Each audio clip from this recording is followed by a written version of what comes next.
Was the company doomed from the get-go? You know, by the looks of things, yeah, I guess they were. Really, it's quite breathtaking what went on, the utter ineptitude of it. We knew it was going to get wild, and I think now that Carolina's coming out with all this juicy gossip, it's only getting more damning against him. That apparently helped him get more funding because he looked like this college dude that was only into coding and didn't care about anything else but for the company.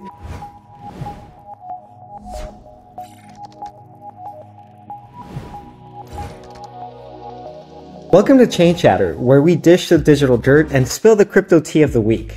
Ever wondered if Bitcoin's having a mood swing or if Ethereum's throwing a party? We've got the gossip, the giggles, and all the golden nuggets. No blockchain blunders, just bite-sized banter. Buckle up, it's time to get chatty with your chain. Today I'm joined by Ryan James and Geraint Price, managing editors here at BN Crypto. Good to have you guys. So here are today's topics. Alameda CEO testifies for SBF trial. Crypto aid funds for Palestine and Israel. Brazil Congress recommends CZ and indictment. USDR loses peg to dollar. So let's start with our first piece. Alameda CEO testifies for SBF trial. About 2 weeks into the SBF trial, more key individuals have testified, including ex-Alameda CEO and ex-girlfriend Caroline Ellison. The Terra Luna crash presented a challenging time for FTX, making SBF look for additional funding. It is said that Ellison wept and even felt relieved for not having to lie anymore. Here are a few things that came out of the testimony. So, SBF apparently wanted to become president of the US. She used customer funds to repay debt because SBF told her to. They bribed Chinese officials. The insurance fund that they had was fake. They wanted to crack down on Binance to get a bigger market share. They also had several cyber attacks that lost the company about $190 million. And his hair has been very valuable to his career. So, after hearing all these things, what do you make of this? Does this make sense at all? I think it's going to make a really interesting movie. I think the whole thing is, we knew it was going to get a bit crazy when we did this. You know, we spoke about them when the trial started, I think 2 weeks ago. We knew it was going to get wild, and I think now that Carolina is coming out with all this juicy gossip, it's only getting more damning against him. I was actually reading a post today about them actually halting the Solana network to liquidate all their users that were long on Solana. So man, the things that are going down here, it's crazy to think so many people, were so involved and vested, I suppose, in this exchange that is now, when you look at it now with all this information coming out, how badly it was run. So, as GP says, if they don't make a movie out of this, then, it'll be for all the wrong reasons, but it's definitely entertaining stuff. Yeah, for me, the phrase "hell hath no fury like a woman scorned" springs to mind, and she is going to do everything she can to defend herself in this action. So, yeah, looking from the sidelines, it's all very entertaining, but like Ryan said, how the hell it happened in the first place, what can you say? It's just really, it's quite breathtaking what went on, the utter ineptitude of it.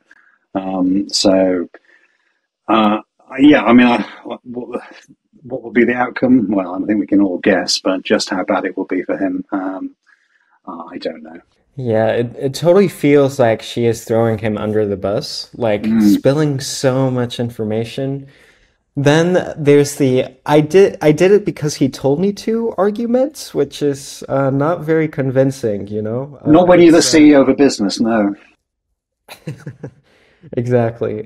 She was also giving $100,000 loan to her parents to pay off debts or something like that, which I'm pretty sure he didn't tell her to do. So that excuse doesn't really work. Yeah. It kind of reminds me of gonna get a little dark here, but the gas chambers, during the Holocaust, I did because I was told to, I didn't know. Yeah, also the interesting part is how they are intertwined romantically, That makes it even more entertaining. Also, there's the question of there reaches a point where you're in so deep that you just have to keep on going, and I think they both found themselves in that position. So Was the company doomed from the get-go? Was this something that probably happened from the start, mismanagement, or do you think that it just got worse and worse, as time went by? no, I don't think you could say it was doomed from the get go. Yeah, otherwise you could say that would apply to all crypto exchanges, which clearly is not the case. But when you are running an organization with such lax rules, then it's inevitable what will happen. Also, I think they really did feel that they were doing something exceptional. I think they probably fell for their own PR. And when you have so many people all believing the same mantra, it's evidently going to be doomed, because all organisations need that one person who says, "Hang on a second, this is all wrong. You should be doing something."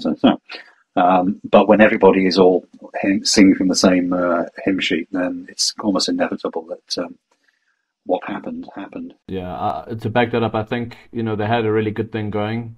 They had a lot of trust in the crypto community. They had a great product, good product offering. I think at some point there was that line that they could have prevented this from getting any worse, and maybe sort of taking their losses and trying to build something in the honest fashion, I guess. But they obviously crossed that threshold and didn't look back. But there was definitely an opportunity for them to be the second best exchange in the world and rewrite some of the mistakes maybe they made early on. But I mean, they just kept on basically shooting themselves in the foot with the things they were doing. So was the company doomed from the get-go? By the looks of things, yeah, I guess they were. Literally, they've done nothing right if you look back now at everything that they have done. So yeah, essentially I would say, yeah, they were buggered from the get-go. Yeah.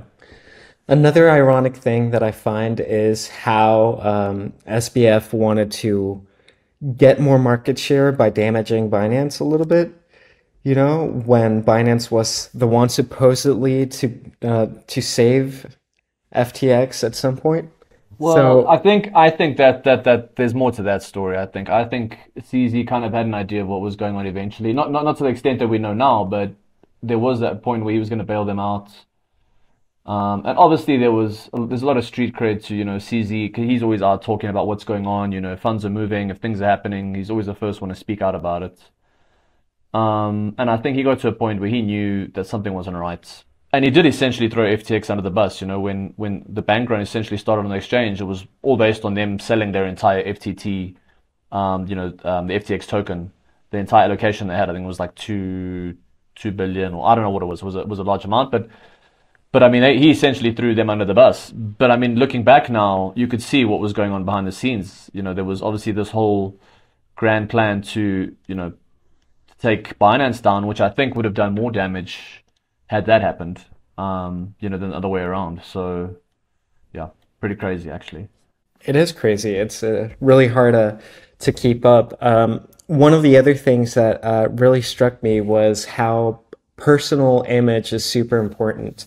This also reminds me of Theranos. How the CEO used to have her own public image. She used to wear the same thing, kind of like Steve Jobs. So they mention things about his hair and how he really liked his hair of being like unkept and having this like I don't care type of branding. That apparently helped him get more funding because he looked like this college dude that was only into coding and didn't care about anything else but for the company. So apparently SBF has attributed his success and like all of his funding due to his persona and like how he showcases himself. So Yeah, maybe it you is could say the same interesting. thing about Boris Johnson as well. He kind of gave off this like eccentric vibe that he's this super intelligent human being that's running at like 1,000% non-stop. Where which this whole image came with him like wearing the same clothing, looking like almost homeless, sleeping in the office.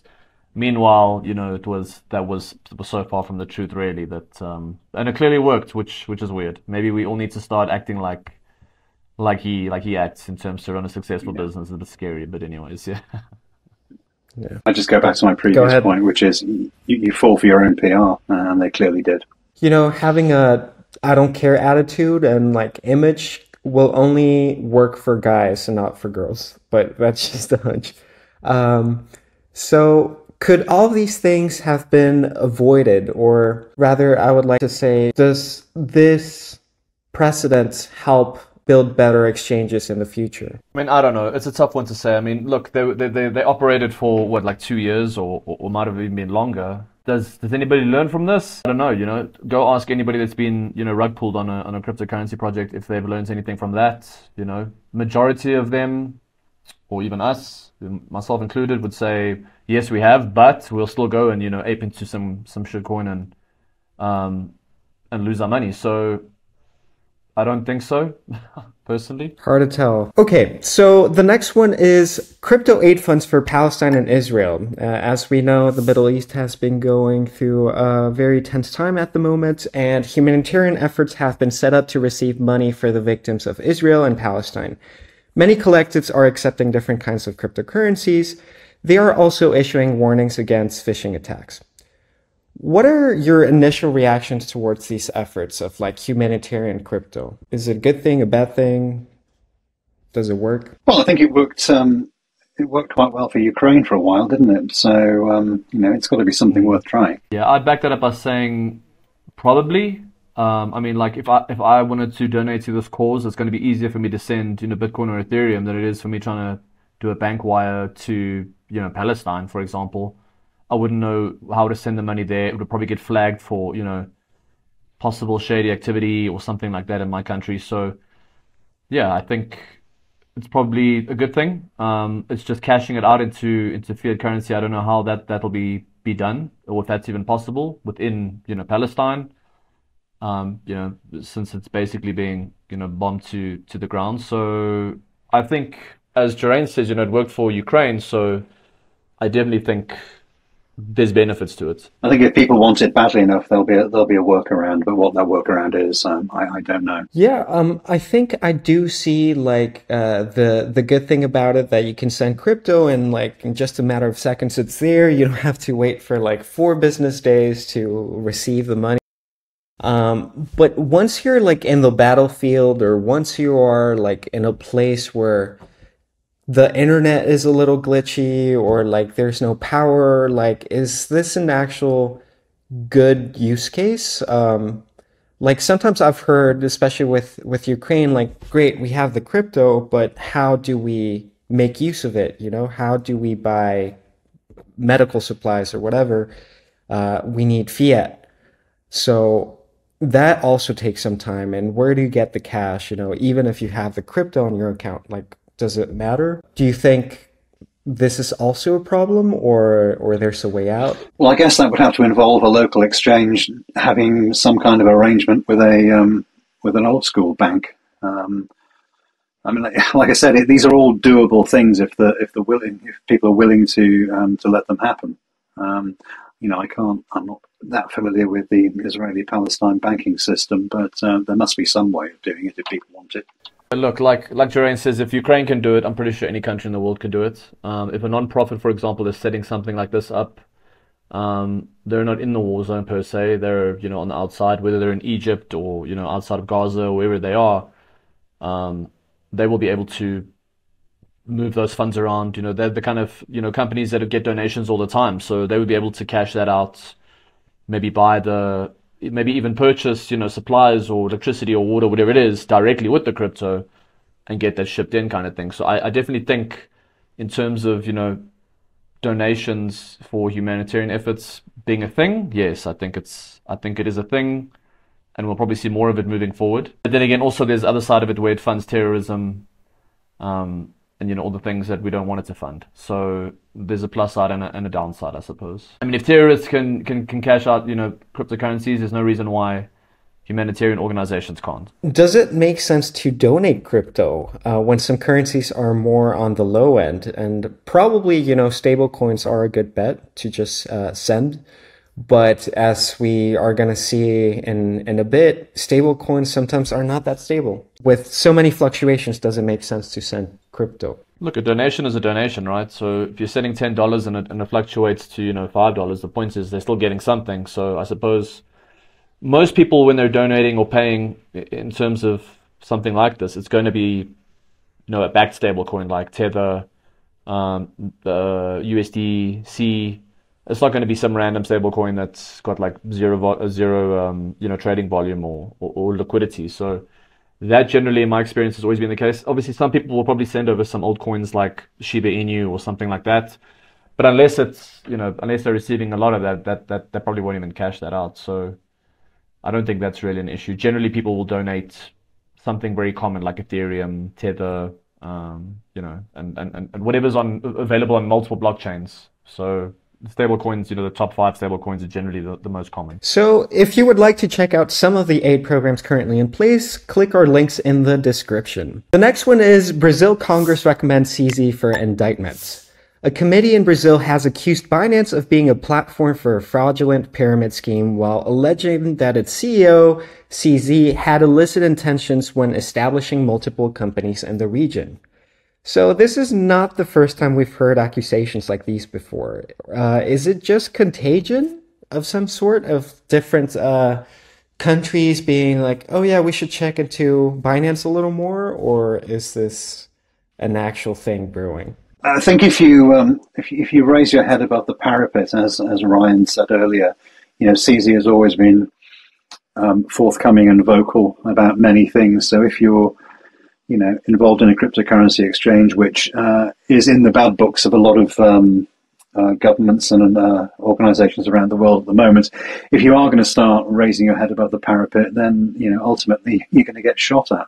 Now, whether there is any truth in this, I have no idea. I'm not a lawyer. As you touched on, Binance is in difficulties in quite a few countries around the world at the moment. I can't say whether it's contagion, but certainly there are questions that will need to be answered at some point. Yeah. So to back that up, I think people need to realize that obviously every country has their own regulatory, framework or whatever you want to call it. For a company like Binance that operates globally, essentially, there's a lot of rules you could be breaking in every country around the globe, which Binance has experienced. They've had issues in Europe, but more often than not, they will make a plan to rectify those issues. Get the license or whatever it is that they need. Do whatever due diligence is required. At this point, I feel like everybody's just going after the biggest exchange in the world because at this point there is no real competitor. FTX was the next best thing, and they failed dismally. So now there's just, as Geraint says, there's a target on CZ's head, and there will always be one, and he continuously proves them wrong. So at this point, calling it a fraudulent pyramid scheme, what's probably happened here is there's been some sort of scam that's happened in Brazil that's affected a lot of people, that involved the use of Binance.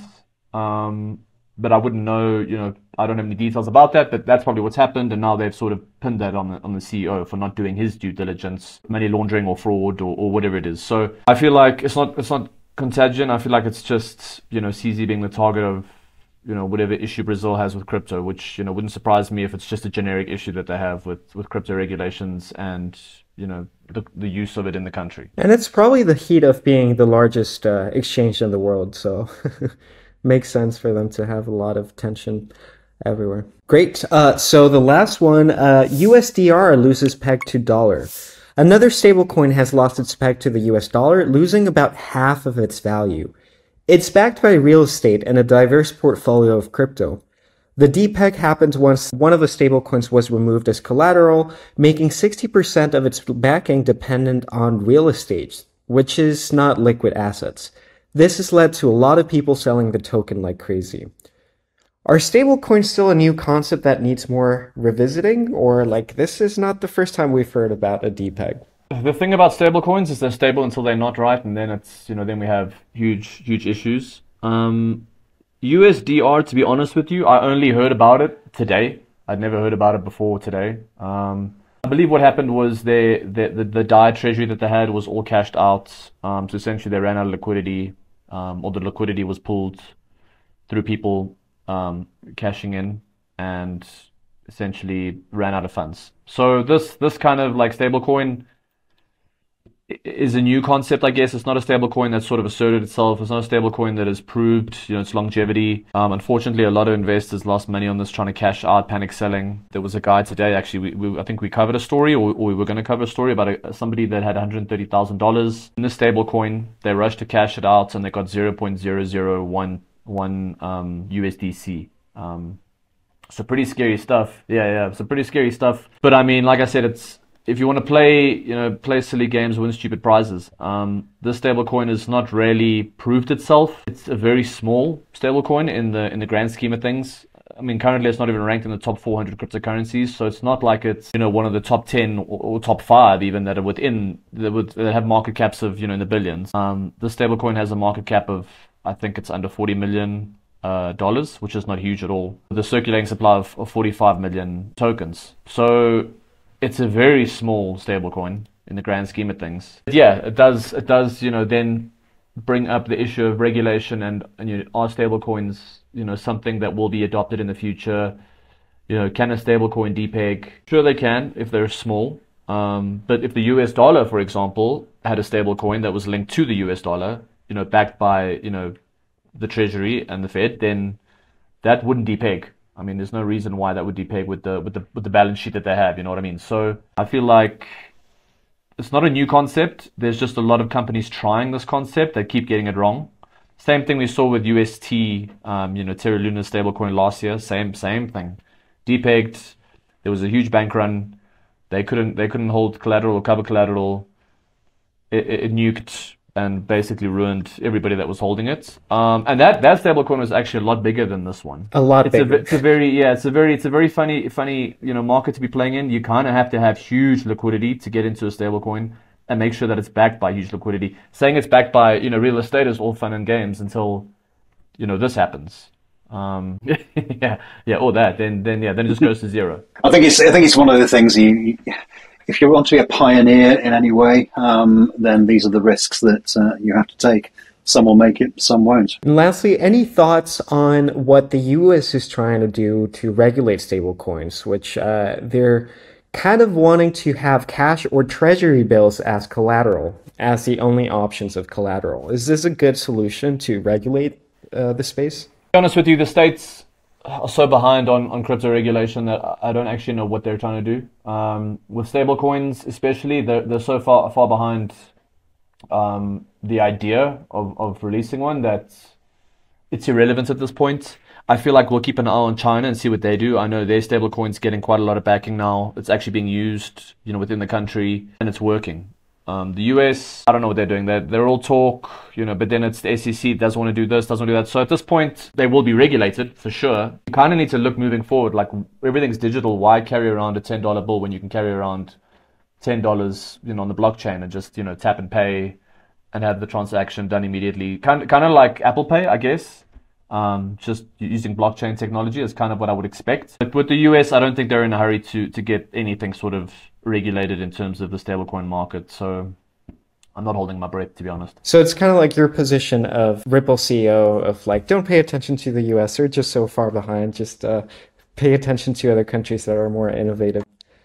But nice. Great. So that was everything for this week. Thank you guys for joining and see you next. Bye.